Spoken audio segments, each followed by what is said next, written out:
I was heavily into video games, like not just The Sims, which we have a video on, by the way, but also Grand Theft Auto. I did San Andreas, and I did Grand Theft Auto 4.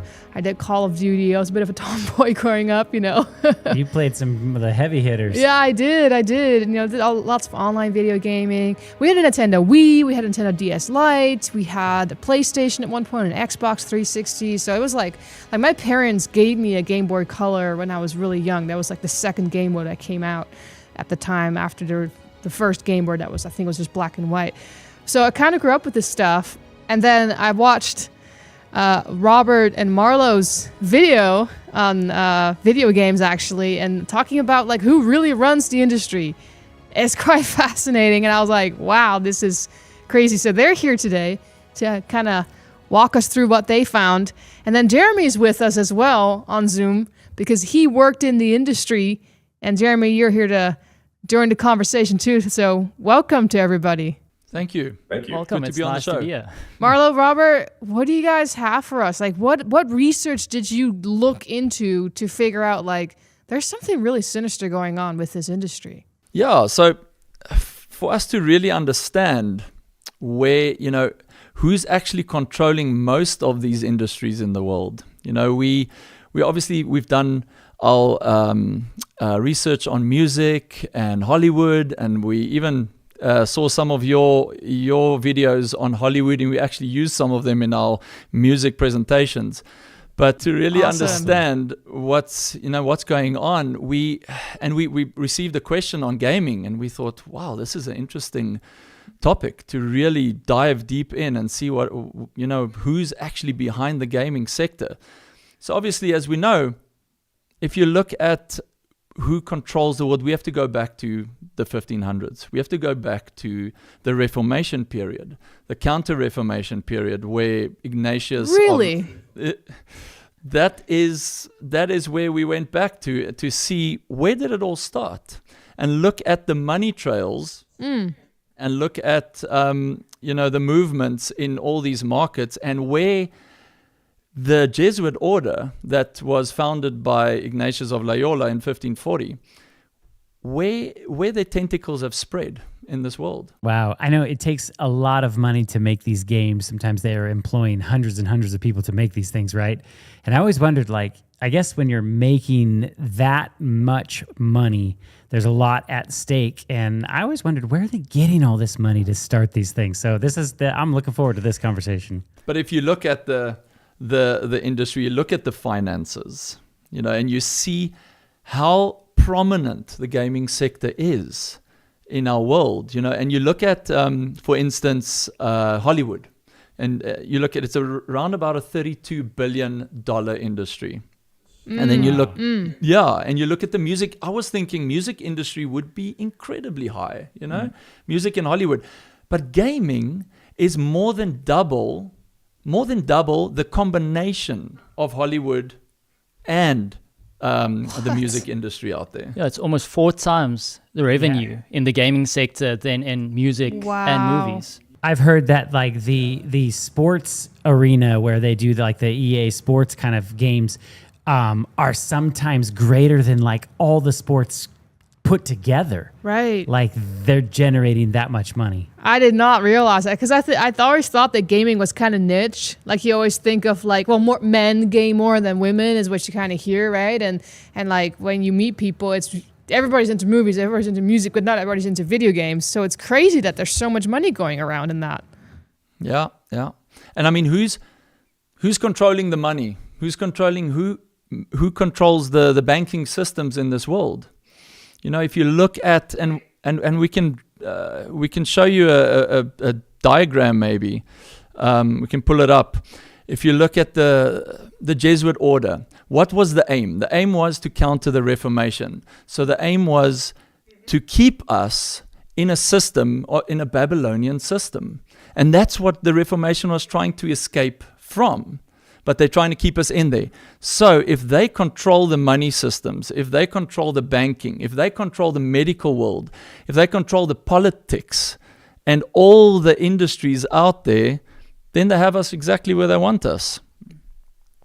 So you have the Templars, the Knights of Templars.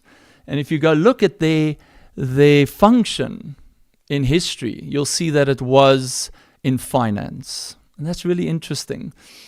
Okay? And if you look at the Knights of Malta, and that's where the Maltese cross comes from, you'll see that that it's in the medical system. So you'll see the Maltese crosses on your ambulances and on your medical kits. Interesting. Okay?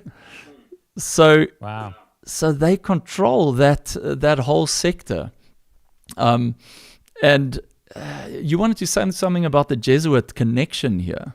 Yeah, just before that, if you look at the world, you see so many different things. You see different religions, you see different political parties, and all of those things. But in the end, there's only two sides. You might think that it's this side, and another side, but it's only at the end the devil against God. And one side tries everything in their power to destroy the other side. And God there is protecting us and calling us out of these systems, not to be hurt, not to be damaged or destroyed, but to be restored to what He wants for us. And when we realize that, we see that the Jesuits, who are the people who want to take you away from the Bible, who wants to take you away from God, implement all of these different kinds of tactics to, in the end, destroy us. Yeah. And what is that system? Babylon is a system of idolatry. Jeremy, did you notice anything about that when you were working in the gaming industry? Like, was there something you saw that just made you feel uncomfortable about, hey, there's a battle between good and evil going on here?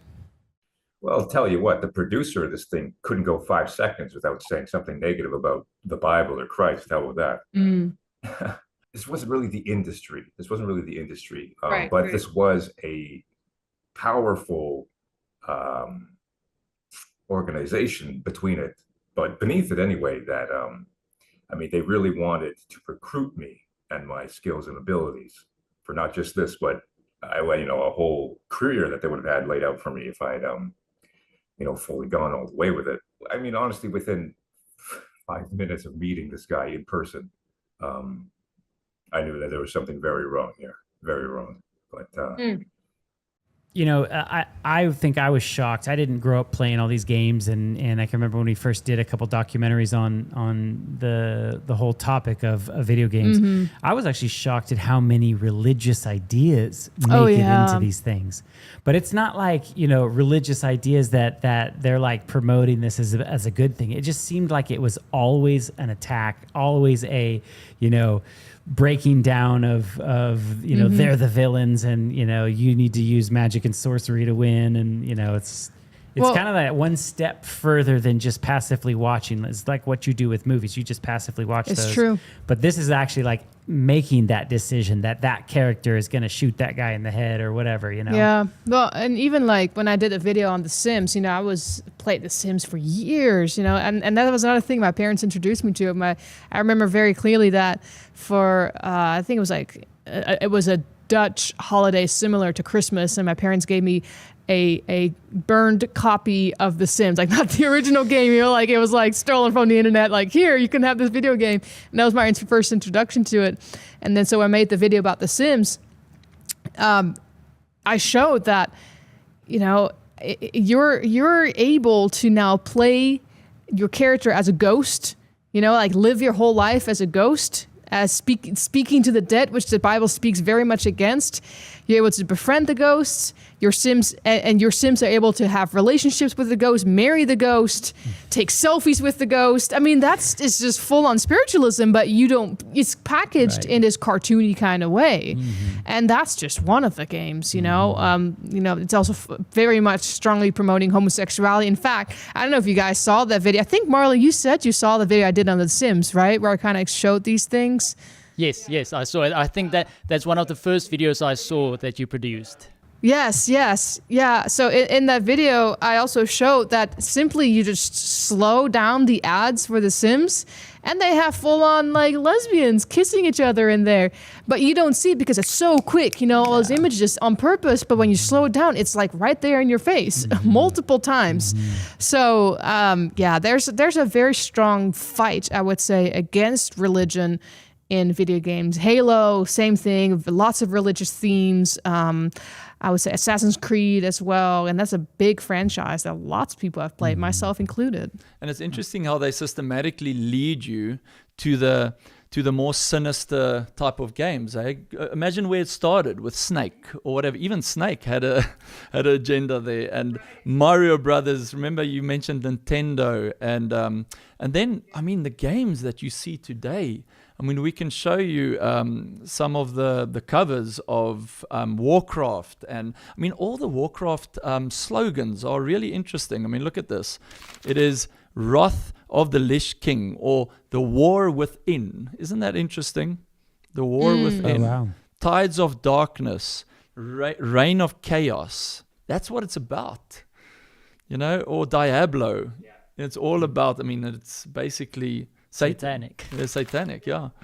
And yeah, Diablo means Satan, yeah. You mentioned Nintendo, and it's interesting to see the creators of these consoles, of these brands. You know, when you look at Hiroshi Yamauchi, I mean, he was a Japanese, and who do you think he climbed in bed with in the industry, you know, to make a mark for himself with Walt Disney? And I know Scotty or both of you know Walt Disney quite well from Hollywood, and how he's permeated into all these industries. How is that possible? How does that work? Walt Disney's really, and I think people have not really kind of made that connection. I'm talking like the people in the general population have made that connection that really they are bringing this candy-coated witchcraft to everybody. And we've seen in our day and age a super rise in spiritualism. And, you know, it's like today, like people don't even think twice about it. And, you know, they watch us and really, there's spiritualistic stuff in there? And it's like, yeah. Everywhere. But, you know, I think the gaming industry is just taking it one step further. There's a lot of money at stake. And, yeah, I'm fascinated by, you know, what you guys are kind of bringing to the table here is it's like some of this money goes all the way back to the 1500s. How do you see that line to today? Oh, the money. So they obviously control all the banking systems. I know there was a man, and I can't remember the article, but it was Jacob Sheff. He was a 33 degree, and he was in charge of the banking systems in America, amongst other things. So he had to ensure that the banking systems belonged to the order. And that's when you look at BlackRock. I mean, BlackRock is also involved, you know, in the gaming sectors in Hollywood, and Vanguard and all these top companies in the world who own like 70% of the world. Who actually owns BlackRock? Okay? So just back at Walt Disney, before we get into the money, is he has a membership card of the Order of Demolay, which is very interesting. So you know Demolay, that's your youth, that's your base level fraternity in your Freemason system. You have your Scottish rites and you have your York rites. You have your more esoteric agenda on the one end, and you have your medieval chivalry on the York rite side, and your Christianity, Christian mythology and all of that. But you have your baseline, and that's where they train the youth. And he was a part of this. So Walt Disney he's definitely a Freemason, that we know. And that's how he obviously weaved his way into the gaming sector to a large degree, actually. Yeah, they're building up ideas through movies, through his theme parks and all of those things, that when a game comes out, you're familiar with the concept and the characters, and then you want to play it. I remember watching Harry Potter, that series, or the series of movies, and afterwards I felt to myself, if this could only be real, it would be so amazing, because why wouldn't you want to cast a spell to levitate something? And they make it so exciting that when the games came out, you can actually play this character now, and then you can have this virtual thing happen in front of your eyes. It doesn't feel virtual anymore. Now you're a part of it. Now you can build your legacy like Hogwarts legacy. You can play the character of a wizard that was introduced through the movies. Takes you away from reality, though, hey? Yeah, we just did a show on the Bowen Brothers channel and their Heritage and Hope, and it was pretty amazing. Like one of the ladies that was on there with us had just grew up kind of playing around with the Harry Potter books and interested in those kind of movies and stories, and then she found herself buying the cauldron and buying the souvenirs and all of those things kind of came into her life in a way of like, in the same way that you just mentioned, Marlo. It wouldn't it be neat if I could actually do those things in real life? And when you go to the bookstore, it's like the witchcraft books are right next to these fake stories, and it's a very easy jump from the fake into the real, and I think that's what's happening with the video games too. And she even said that that she started seeing demons as she was reading all these Harry Potter books, and one demon was even holding a knife and all those kind of things. So it was some pretty intense stuff, and like you guys are talking about, it's all over the video games too. I mean, like it's in The Sims, which, like I said, seems so innocent, but it's because it's so cartoony, right? But it's really just testing the waters. And again, I started with Nintendo. I started with like the 101 Dalmatians game, and then like Super Mario Brothers game, and then it went into The Sims, and later on I was full on playing Grand Theft Auto, where you're like basically killing everybody around you. But just a quick question for Jeremy. Jeremy, what was it for you? Because what was it for you that got you into the gaming and then eventually working on something like that?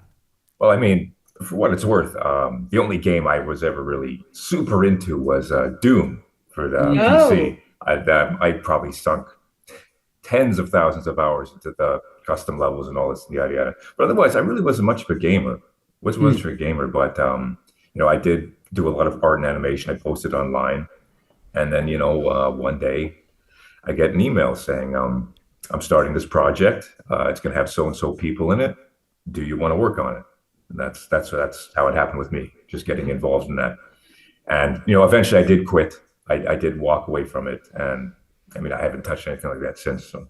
You mentioned Doom there. And I remember I spoke to someone after we did our gaming thing, and he told me the only game ever to give him nightmares was Doom.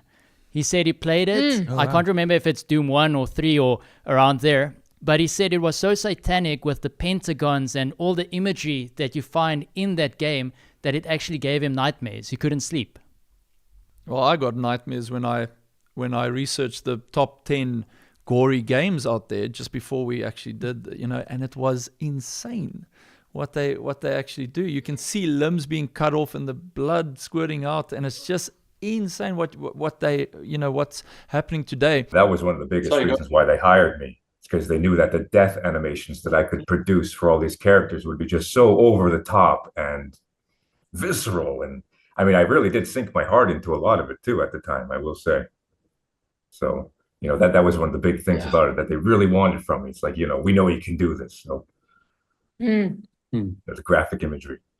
The military are trained on shooting games. And the school shooters, they spent, how many hours was it? 13 hours or something a day or something on first-person shootout games before they actually went into the schools and committed those murders. So it just shows you the effects of these games. We've been so desensitized, over the years. Slowly but surely, they desensitize us over the years. Yeah, your brain can't distinguish between virtual and reality. So now when you're actively playing the shooting game, your brain isn't registering it as this is something virtual that's happening. It's registering it as these people are being killed now. Right.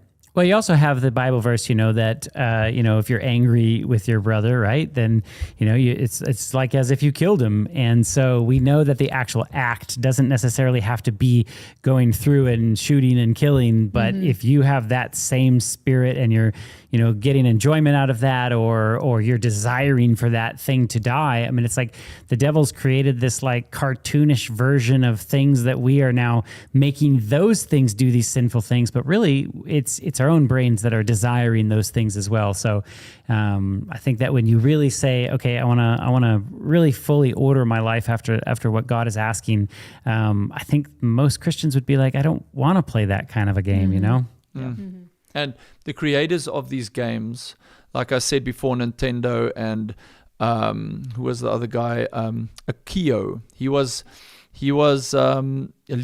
received so many of these awards, and he was Sony. So your PlayStation. There was Akio Morita. He was also Japanese.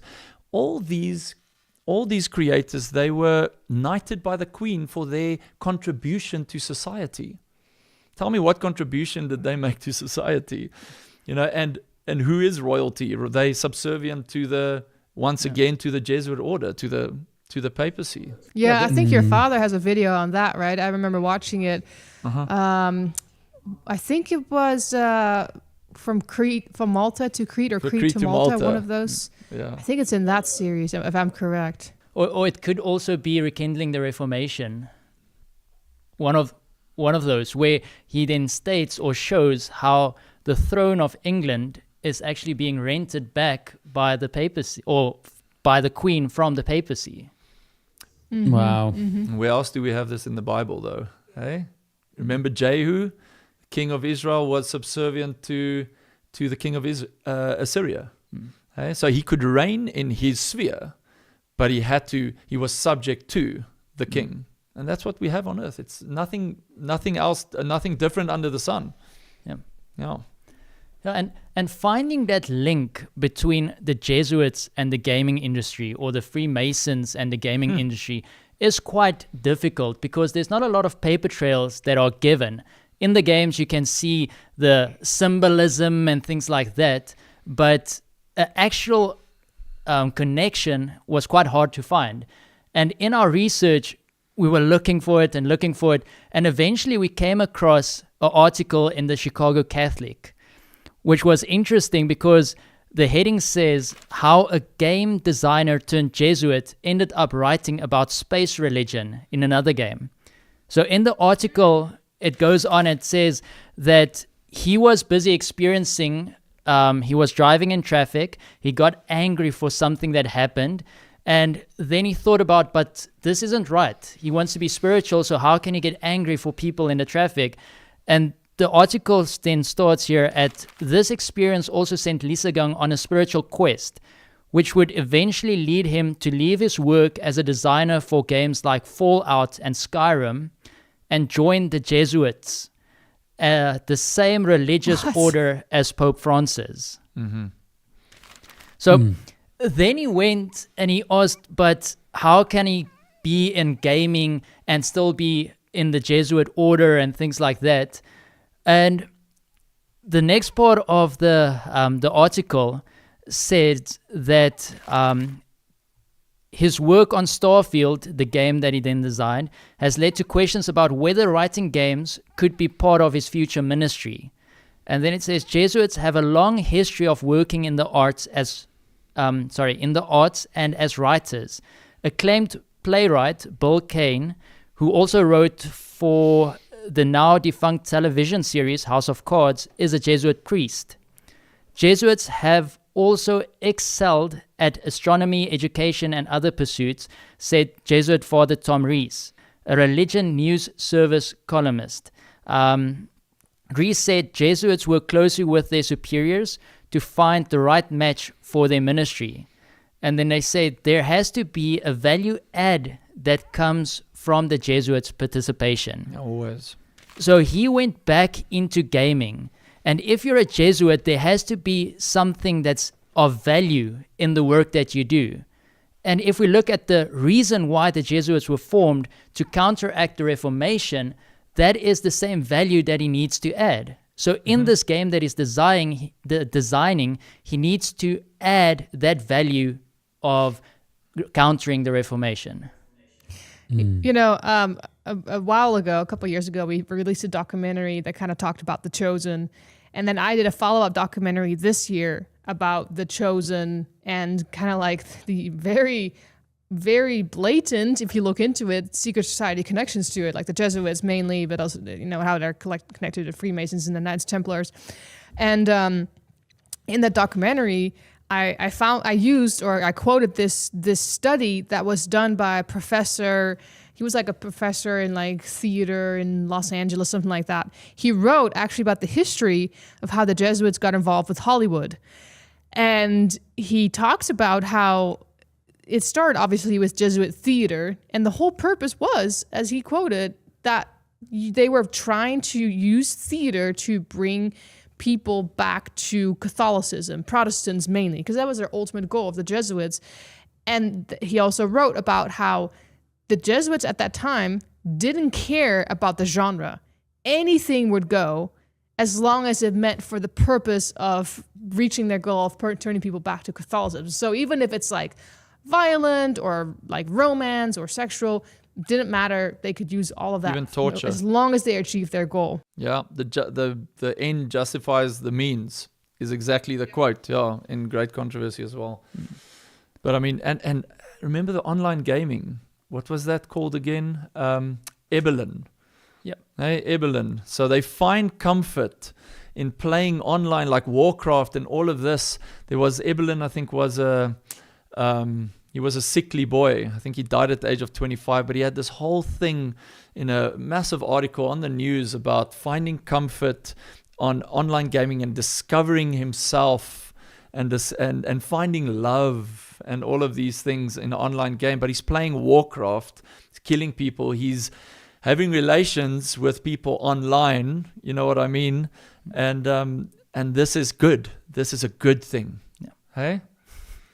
You know, it's sad. It's sad to me that God made this beautiful like gift of life, and you know, these relationships. I mean, that's really what we're doing here, right? Is a relational. I don't want to say experiment, but you know, we are living out this life that we need to, you know, help our fellow brethren, love on people, help ease their pain and suffering. And here we have this like really strange, like, activity, this juxtaposition of like, instead of helping, we're wanting to destroy, and you know, it's like I got to collect and gather as much money as I can so that, you know, everybody else. And you know, even on just a physical level, these game industries, they don't care that people are spending 8, 9, 10, 11, 12 hours at the detriment of their own health. Right. And it's like, you know, people are really being destroyed playing these things. It's not bringing happiness. I mean, sitting in a dark room and staring at a screen, you know, if you saw an animal do that, you would think that animal, there's something wrong with him. You know, This is true. It'd be like, you know, why is he sitting there staring at this box for 12 hours out of the day? Right. Yeah. And so this cannot be good on our brains, you know? Yeah. No, I'm with you. I would like to add that, I mean, it's 8 to 12 hours a day. So where's the parents? Right. Where are the parents in all this? You know, this is definitely a symptom of the breakdown of society where family is eroding, and, you know, give the kid a video game or whatever, just keep him busy, right? And like, I wonder to see where it's all going to go even a generation or two from now. Yeah. It's very telling about the first world. It's very telling about the first world and the economy of time and everything, all that, and what it's going to be producing for the young people of the upcoming generations. You know, the parent is the video game system. That's what it pretty much turns out to be. And the designers and the creators, they actually employ psychologists to make the game more attractive, to have more gaming hours played on their games, so they can sink people more into their agenda, into their game, so they can make more money. The Bible makes more and more sense when it says money is the root of all evil. Hey, it's just what it's all about, is making money. Contribution, money. Bill Gates was also knighted. He was part of Xbox. Hey, he was the founder of Microsoft, exactly. I mean, they're all in the same pool here. They're all playing this game together. Ad break. Hey, subscribe to Lula Studios en español. Vas a encontrar muchos videos de Lula Studios que están traducidos en español y también contenido exclusivamente para nuestra audiencia latina. If you want to learn Spanish, a great way will be watching our videos for practice. We also had a video showing someone playing Fortnite. And I think you guys also did a video on Fortnite. But the kid he didn't go to school for 2 years because he was playing Fortnite. When someone came to his house to interview him, he was busy playing. He didn't even put the gaming console down. And when their parents turn off the internet, if they turn off the console, he gets violent physically. And he starts hitting his mom. That's how far he's been pulled into this gaming sector. Yeah, and the Fortnite is specifically was to me kind of a shocker because it was designed in this very like cartoony, bubbly world. I mean, if that was realistic, people might have been a little bit more freaked out or alarmed of that. But the fact that it would just had that kind of like, sort of playful, bubbly look to it. I remember Keith mentioning one thing, one of the other guys on our channel, one time he said, if you just actually took those players that you're actually trying to shoot, so you're the last man standing, and you swapped them out with your family members, so those little characters became your family, would you feel differently about that? As a Christian, what if they were Bible characters? What if one of the guys was Jesus? Would you feel comfortable going and shooting him to try and like dance over his dead body? I think that there's something sadistically wrong with that. And he even said, what if it's a bunch of babies? Yeah, if it's a bunch of babies, like when you kind of change the look of it or the context of it, then I think most people would be like, yeah, that's not right. That's disgusting, But it's like they're riding this very fine line of it's a cartoon and it's just for fun, but you're killing people and trying to be the last person standing. And to me, that's just not a heavenly character trait. Yep. No, not at all. No. And speaking of Fortnite, interesting, that's Epic Games. And they also, they integrate, they all integrated. So Walt Disney, so it reads here actually, Epic Games will bring together Disney's beloved brands and franchises with a hugely popular Fortnite in a transformational new games and entertainment universe. So everything is integrated. Games start being portrayed in movies and other way around, hey? Yeah. Yeah, and the article continues where it says this marks Disney's biggest entry ever into the world of games and offers significant opportunities for growth and expansion. Yeah, if you want to go a little bit deeper, you look at the Scottish rites and you look at the York rites. If you go into the temple, the Scottish rites temple, and I'm sure you know about this, but you'll see the symbolism is really interesting. Hey, like you said in Doom and all these areas, you have the symbolism. But in the Scottish rite, you have that sign of Anu. And then you have the sun god, Shamash, at the top as you go in. And the sign of Anu, the biggest sign of Anu, well, first of all, sign of Anu is basically the mark of Cain. It's the rulership over evil. Hey? So if you look at the largest sign of Anu in the world, it's at the Vatican City. Oh, wow. Hey? Yeah. Is it, you mean like the sundial in the middle of the square? That, if you look at it, you'll see the sign of Anu. The mark of Cain. They are all interconnected, and this is something that I explained as well in that second documentary in The Chosen. Is that, and I actually got this. Your dad kind of helped me to understand this from his videos, but that really it started with the Knights Templars, and then when you look at Albert Pike's book, Morals and Dogmas, and Albert Pike is a 33rd degree Freemason who wrote that book, which basically like the way we hold the Bible as Christians as like, this is our book and this is our literature. That's basically what that book is to them. And Albert Pike writes in there, the Knights Templars, they're supposedly went underground, but he's like, no, they actually morphed into later on like the Freemasons and all those kind of things. And the Knights Templars came about as an order by the Catholic Church as well, that was supposed to suppress anybody. It started with suppressing, helping pilgrims that came to Jerusalem to protect their pilgrims, and eventually it became something where they suppressed anybody that was speaking or standing up against the Roman Catholic faith. So it's just another order that does the same thing. And again, they morphed into Freemasonry later on. They went underground. Yeah, there's nothing new under the sun. Everything that has been in the past is still continuing now. And we're moving towards a climate or climax of where everything is going to end. But what Satan is doing so masterfully is he's creating all of these environments where you can feel a sense of self-worth. If you play a video game, you can accomplish things that you can't accomplish in real life. You can be a football star. You can be the best person in the military, the highest officer. You name it, you can achieve it on that game. And then you feel the sense of self-worth, so you don't have to go out and do something. You don't have to go and read the Bible. You don't have to look at what your identity is in Christ. You can just be. There's no there's no urge into something more. It's just relax. Be who you want to be. It's a false security. Yeah. A false security, and it's all disguised. I mean, if you become, like you said, if you're in a high position in the military, whatever, you can become a Freemason, but you have no idea what's going on in the bottom levels. Hey, it's only when you start climbing those ladders, and once you hit the 32 level, it's too late.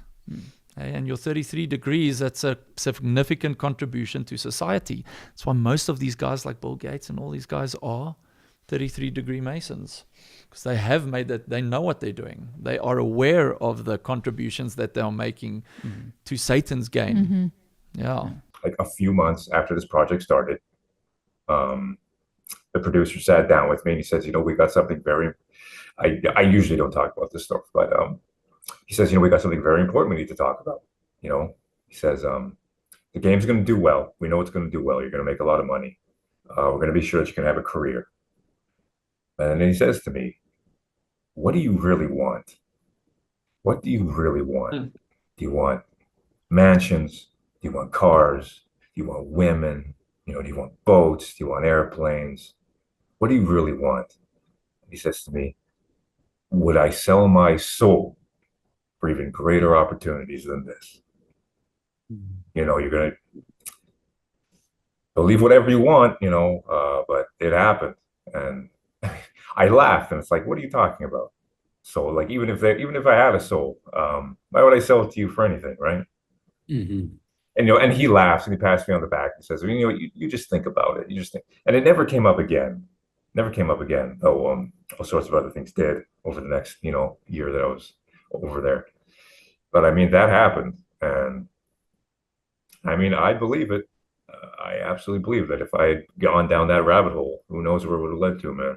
Just interjecting with because you're saying there's levels to it and all this, and I mean, they wanted me, dude. They wanted me. I mean, we just look at today. We look at now. Look at Katy Perry in that interview. Hey, she's like, well, that guy came to me and he said, do you want fame? Do you want money? And I said, and I sold my soul to the devil. Haha. It's really, really cool. It's really, really cool. Like there's these videos where these celebrities are basically saying, oh yeah, there's somebody behind the curtain there, And of course, most people might, oh yeah, sure, whatever. And it's a very different thing when it's staring directly across the table from you, though. Very different thing, man. We shot a video recently with a lady. She grew up in the Caribbean, and her father was a high up voodoo priest, very high up. And when her father passed away, she was the next person in line to basically take over, and she was being groomed to become the next voodoo priest. And she had conversations with Satan herself. She thought Satan was her friend. Her father had conversations with Satan, and she said there are many, many celebrities, politicians, even in the United States, who came down here who would make sacrifices to Satan through her father so that they could become famous. And her father was even telling them, this is what you need to write in your lyrics, because this is part of the deal. So we know this is real. And now praise God, she's a Christian. She gave her life to Jesus and was dealing with demonic stuff for many years after that, but God gave her victory over that and protected her. But it's real. It's a real thing. Even Beyonce's sister, right? There was a warlock, an interview on YouTube there was a warlock who became a Christian, and he said that he was also somewhere in one of those countries, not the United States, working at this witchcrafty voodoo-like store, and Beyonce's sister walked in getting some supplies. So, we know what they're dealing with. They have to be part of their order is to be transparent. They're laughing, they've deceived us in such a manner that we have no idea what's going on anymore. They have all the symbolism, which is on your Scottish right side. Your symbolism, it's everywhere in the world. The in linguistic programming, the programming in cartoons and all these things. I mean, now I watch. My son does watch TV from time to time, but I'm very wary when it comes to what he's watching. You see these symbolism, you're like, ooh. I'm not going to allow you to watch that because I know what they're doing, and without you knowing, they get your children. They pull them into this and it's not system. It's not just the passive, maybe one here, one there.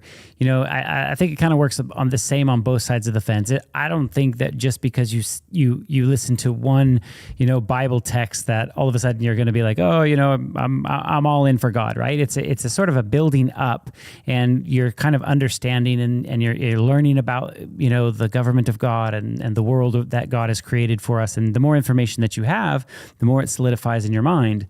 And I think that the same way is true on the other side. I don't think it's one video game that all of a sudden you're going to sign up for Satan, but it's just this habitual, constant, coming back to that and getting worse and worse and more, crazier games and, crazier themes in those games. And I think these kids don't realize, or even adults, I think the majority of people are in their 30s, I think that are playing some of these games too sometimes. So, it's just that habitual thing. And, if you gave God a chance, just give him the Daniel challenge, right? 40 days, I'm going to just, spend time with you, God. Just observe. This is what I always tell young kids too, when they're just like, oh, this is doing nothing to me. And I said, have you ever tried to just give your attention and your time to God and see how that makes you feel? I mean, I think that there is some real proof in the mental mind, the clarity when you actually spend that time with God, as opposed to you're just spending a month, shooting and killing everybody. And there's got a big contrast between those two things. And so, if you're on the fence and you're questioning it, give God a chance, try it, and you'll see that it's much different. Mm-hmm. I want to add something to that since you mentioned Daniel. So, this basically ties into how I'm even here now talking with you. So it was the summer of 2015. I'd been invited to live on Vancouver Island to work on the project. I was only out there for about a year before I just couldn't take it anymore. All sorts of stuff that had been going on. So I go back home. And it's summer 2015. I'm still working on this thing though. And I'm tucking into a long night of drawing, and I go to YouTube, and right there at the very top of my recommendeds is an amazing facts video. There is no possible explanation for why this would be there at all. I'm not looking up any Christian media. I'm not looking up anything like this. Of course, at this point in my life, I am seriously questioning a lot of things and everything that's going on. And there is this amazing facts video that's in there, and it's specifically about the book of Daniel and all this stuff. And it's also the one where Doug Batchelor shows all the different slides between St. Peter's Cathedral and how all government buildings share the same aesthetic, and also, all sorts of stuff like that. And, I watched this video, and I guess I could say that my life has been everything before that video and then everything after. Because it just blew me away, just absolutely blew me away. All the prophecies of Daniel and everything like that. And at this point, here I am talking with you, of course. And for anybody who's listening, who may be on the fence, you just gotta give it, you just gotta go for it yourself, man. Yeah, and you'll see, it's not fairy tales, and it's not, but it's been a interesting ride so far. Let's put it that way. Yeah, I just wanted to add, we need to be really selective how we spend our time, and that will form us.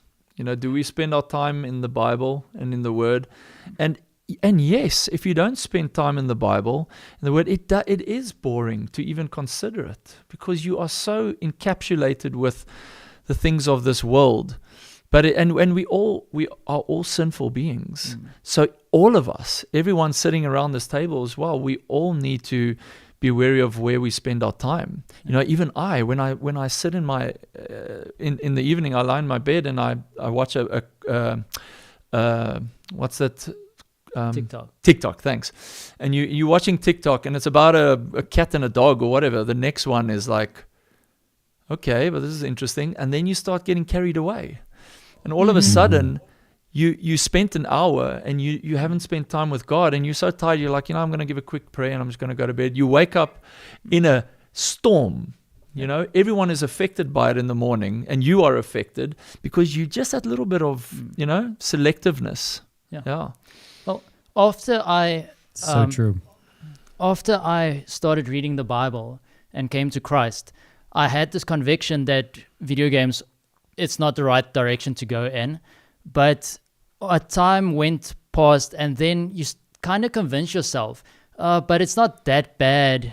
Maybe the shooting games are bad, but I'll just play sport games. I'll don't go to the bad things, and just a sport game.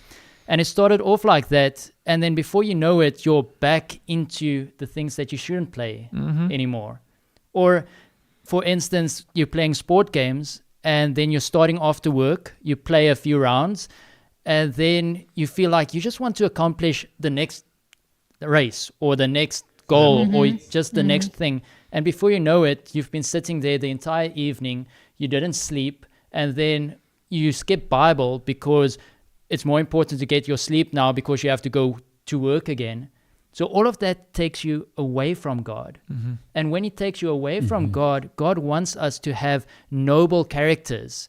He wants us, a noble character. He wants us to have pure thoughts. He wants us to have steadfast principles. But if we don't spend time with Him, if we don't read the Bible and we spend time with all of these other things, it's not going to be easy to have a noble character, to be a good person. And there's another element to it as well. Yeah. And that is winning and losing. Isn't a game always about winning and losing? Yep. It's true. Hey? And I mean, I enjoyed, the same happened to me. I really enjoyed StarCraft. I don't know if you ever heard of Brood Wars. It's a strategy game. And man, I still recall, that I would still enjoy it if I played it. You had the aliens and the hybrids and the humans, and that you built bases and then you attacked. And after that, and I was sitting there playing a game, and I lost, and someone just, rubbed me up the wrong way, and I got so angry. And I think I hit my table or something. And it was after my conversion. And my wife's like, what fell? What broke? And I was so embarrassed. I was like, nothing. Something just fell. And I thought to myself that night, I was lying in bed till 12 o'clock. I was like, okay, I got up. It was a 32 gig game. And I just said, delete. Bam. And I just started deleting all my games, because that competitiveness, you don't have to subject yourself to all of that. Why do that? Yeah.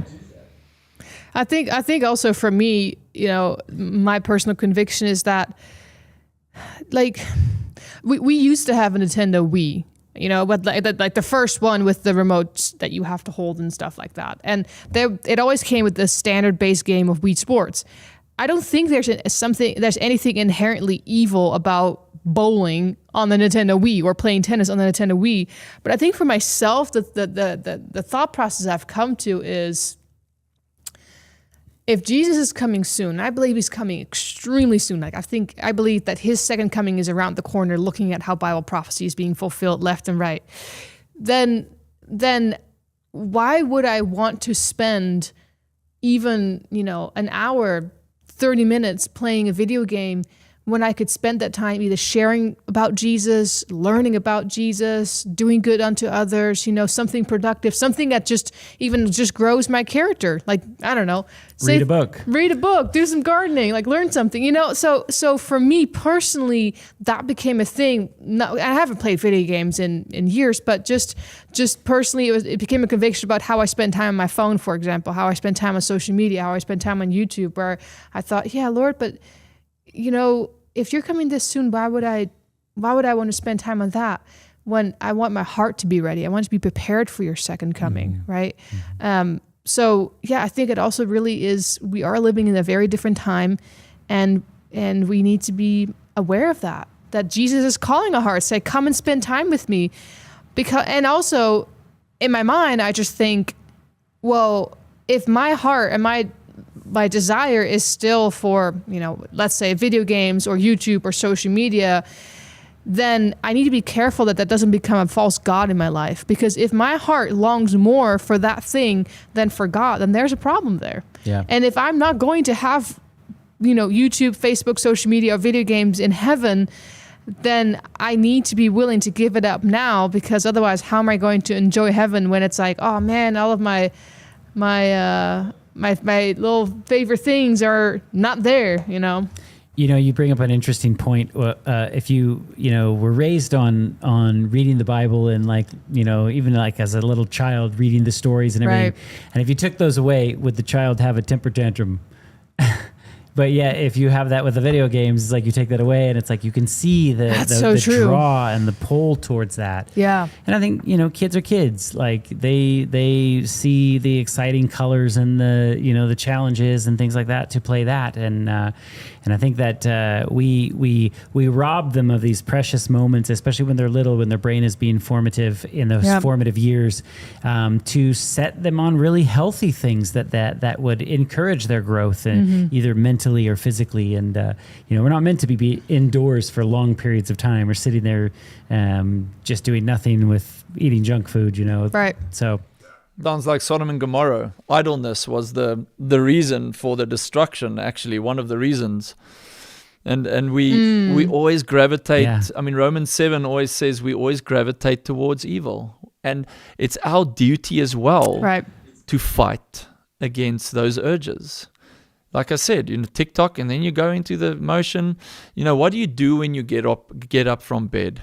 And a lot of the times I don't pray first. I go, oh wait, I had an email to quickly check for work or this or that, and then you check again and you haven't prayed and you're in that state again. Hey, you have to make it, military style. You have to do it in a religious tone. It's already so difficult without these influences, just trying to do the correct thing. So why do we want to go and make it more difficult for ourselves? Why do we want to let these games in? Why do we want to open these doors to make it a harder challenge for ourselves? Choose ye this day who you will serve. Guess what? The path of destruction is attractive. But stand there by the path and look, okay, this one is not going to be as fun in the nature that I have because of the fall. This one is more attractive, but what do I want? Do I want death or life? That is the two questions you ask. That's the only question. I believe that to be true. Yeah. I one of my favorite books is Pilgrim's Progress. It's an allegory of the Christian walk, and the character in it is actually named Christian. And I remember there's this section in there, and they actually made an animated movie about this book too. It's really good. It's on YouTube for free, called The Pilgrim's Progress. But there's a chapter in the book where he walks through Vanity Fair, and Vanity Fair is supposed to be symbolic of all of the fanfare around, like all of the attractions, and everybody's like having fun, and they're trying to sell you all of the goods, and they're like, buy for me this, buy for me that, and Christian is walking with Faithful, and they walk through Vanity Fair and they say, no, we don't want this, we don't want this. They've been warned by evangelists, this is going to be something really difficult you guys have to go through. Long story short, because they said no, they got captured, they got imprisoned, they got tortured, and Faithful dies. That's why he's called Faithful. And Christian ends up, escaping and finishing the Pilgrim's Progress until he gets to the Celestial City, which is considered heaven. Yeah. But they were willing to rather lay down their life and die and be martyred than having and sealing their fate for eternity, than have all of these distractions from the world to take hold of them, and really they would lose their soul over it, right? Their eternity. So I think that should be a mindset of us as today. And for some people might think, oh, that's extreme. You can't play video games. I can't even play Wii Sports, well, that's up to between you and God. You have to pray about it and ask the Lord, and he might convict you on that. He might not. That's between you and God. But I would say, like you said, Robert, choose you they whom you will serve. As for me and my house, we will serve the Lord. It's worth it, in my opinion, to walk with the Lord and to ask him, search my heart, Lord. Show me where I need to give something up. Show me, because God is not a God or a father who's just sitting there being like, well, today I'm going to take this thing from them and they're just going to suffer. He's sitting there saying, as a loving parent, I want to help you grow. I'm going to help you become more like me in perfection and love and kindness and gentleness, right? But in order to do that, I have to take this thing away from you because this hurts you, this damages you, and you can't see it right now. You're having a hard time with it because you're attached to it. But if I take that away from you and you allow me to, because he never forces himself upon us, then you will live a better, happier life. You just have to trust me. And I think that's what he's trying to tell us. In the end, what we have to give up on this earth, is we can't even imagine how much better we will receive, how much more we will receive in heaven. It will be cheap enough. It will. And just to clarify, before you get a wrong idea of what I said, is that I said this is maybe the boring road and this is the more attractive road. But trust me, if you follow the straight and narrow, it is not boring. Let me just clarify that. It's an amazing road to travel. That's right. Yeah, once you give your heart to the Lord. Yeah. Young people always mention that too, is like, oh, these books or this particular activity or video games or something that's just so exciting. And, I just don't see that excitement in the Bible. But I think once you really, truly fall in love with God and you're reading those things, it's like the pages come to life and you see it everywhere. And then just the prospect, Marlo, like you said, heaven is just this like grand thing that we can't even imagine how good that's going to be. Yeah. And so I think that the closer that I've gotten to my relationship with Jesus, it's like the more excited I get. And it just takes that like sort of reforming of the taste buds, right? When you eat unhealthy food, it's like that's what you crave, that's what you want. And then if you actually switch that and you begin to eat food that actually does good to your body, the more that you do that and then you try to go eat that unhealthy food, you're like, it doesn't even taste the same as this wonderful vegetable thing over here, And so I think that it just takes a bit of time to really reprioritize your focus, and you'll see that God's ways are true and just, and he can be extremely exciting. Yeah. Amen. If you look at the effects of that carrot or whatever you were saying, and how it transforms your body and how you can exercise without stopping, that is the most amazing feeling. But also the song, the things of earth will grow strangely dim. That is true. It does. That's right. And at the end, we will hate sin. That's where we should all be. Hey, we should all get to that point. I'm not there yet, that I hate every part of sin, but that's where we should get to that point. Amen.